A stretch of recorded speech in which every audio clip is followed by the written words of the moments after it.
Genèse 35 sur 1-29. Genèse 35 sur 1. Dieu dit à Jacob, « Lève-toi, monte à Béthel, et demeure-y.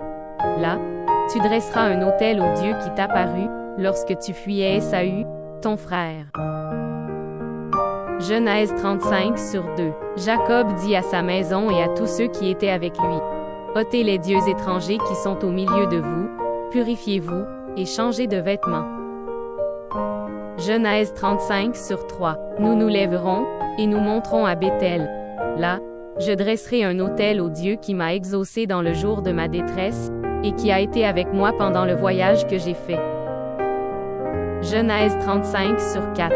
Ils donnèrent à Jacob tous les dieux étrangers qui étaient entre leurs mains, et les anneaux qui étaient à leurs oreilles. Jacob les enfouit sous le DE accent aigu RE accent aigu Béint qui est près de Sichem. Genèse 35 sur 5. Ensuite ils partirent. La terreur de Dieu se répandit sur les villes qui les entouraient, et l'on ne poursuivit point les fils de Jacob. Genèse 35 sur 6. Jacob arriva, lui et tous ceux qui étaient avec lui, à Luz, qui est Béthel, dans le pays de Canaan. Genèse 35 sur 7. Il bâtit là un autel, et il appela ce lieu El Béthel, car c'est là que Dieu s'était révélé à lui lorsqu'il fuyait son frère. Genèse 35 sur 8. Déborah, nourrice de Rebecca, mourut, et elle fut enterrée au-dessous de Béthel, sous le chêne auquel on a donné le nom de chêne des pleurs. Genèse 35 sur 9. Dieu apparut encore à Jacob, après son retour de Padan-Aram, et il le bénit. Genèse 35 sur 10. Dieu lui dit, « Ton nom est Jacob, tu ne seras plus appelé Jacob, mais ton nom sera Israël. » Et il lui donna le nom d'Israël. Genèse 35 sur 11. Dieu lui dit, « Je suis le Dieu Tout-Puissant, sois fécond, et multiplie. Une nation et une multitude de nations naîtront de toi, et des rois sortiront de tes reins. » Genèse 35 sur 12. Je te donnerai le pays que j'ai donné à Abraham et à Isaac, et je donnerai ce pays à ta postérité après toi. Genèse 35 sur 13. Dieu s'éleva au-dessus de lui, dans le lieu où il lui avait parlé. Genèse 35 sur 14. Et Jacob dressa un monument dans le lieu où Dieu lui avait parlé, un monument de pierre, sur lequel il fit une libation et versa de l'huile. Genèse 35 sur 15. Jacob donna le nom de Béthel au lieu où Dieu lui avait parlé.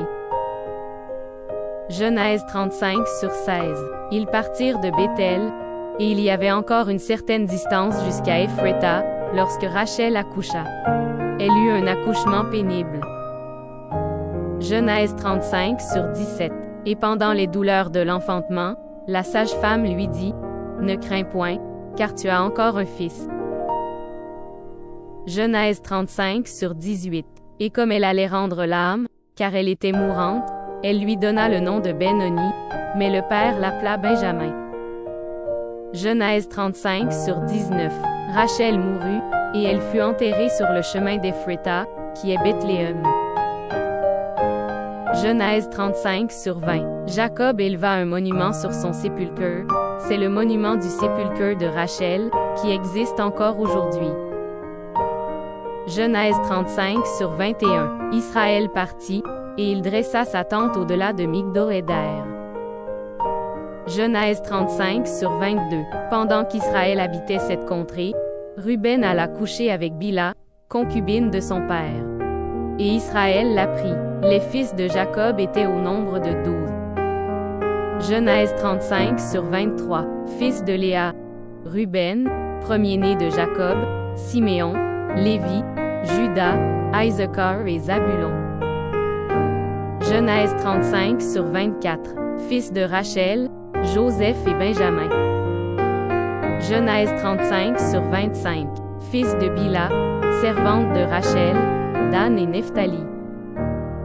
Genèse 35 sur 26. Fils de Zilpa, servante de Léa, Gad et Ézer. Ce sont là les fils de Jacob, qui lui naquirent à Padan-Aram. Genèse 35 sur 27.